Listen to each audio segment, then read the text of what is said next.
Hello everyone, I'm Paul McGuire Grimes. Robin Wright is a well-accomplished actress, but you may not know that she also directed many episodes of her Netflix series House of Cards. She's now making her feature film debut as a director with Land. It will be in theaters February 12th, and I want to talk about it. This is Paul's trip to the movies.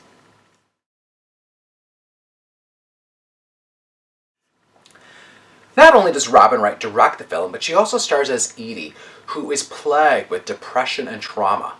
She has a hard time being around people and can't seem to open up and share what's going on with her therapist.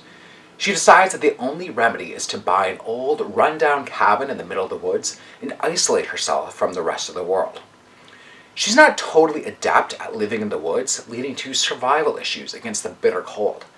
It's not until a stranger, played by Demián Bichir, who finds her, rehabilitates her, and helps her find herself all over again, all without judgment.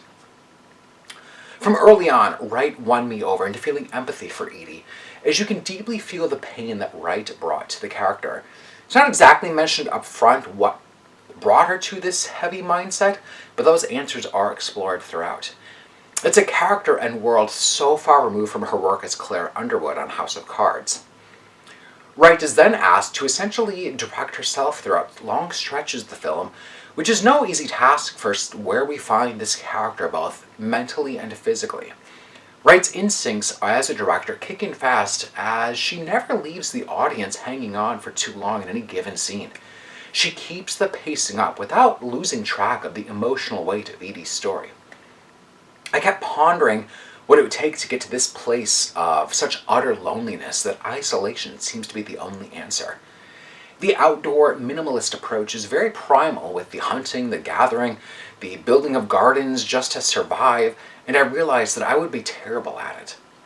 Her solo scenes are then guided through as well with the help of a really great score from Ben Sollee and Time for Three. Demián Bichir is quite lovely in his role.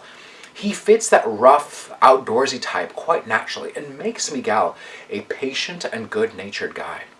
It's Miguel's act of kindness that turns Edie's world all around. Land runs a swift 88 minutes, which is a really good runtime for a film about such a deep personal conflict. It's thoughtful, engaging, and I still felt a complete journey for Edie thanks to Wright's performance. Sometimes it's the unexpected people, the strangers in our lives that have the biggest impact.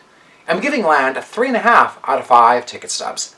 If you like my review today, click subscribe on my YouTube channel. I got to talk to Robin Wright and Demián Bichir about this film, so you'll definitely want to check out those interviews. Don't forget to follow me on Instagram and Twitter at Paul's Movie Trip, and then go to my website, paulstriptothemovies.com, for even more reviews and interviews. This is Paul's Trip to the Movies.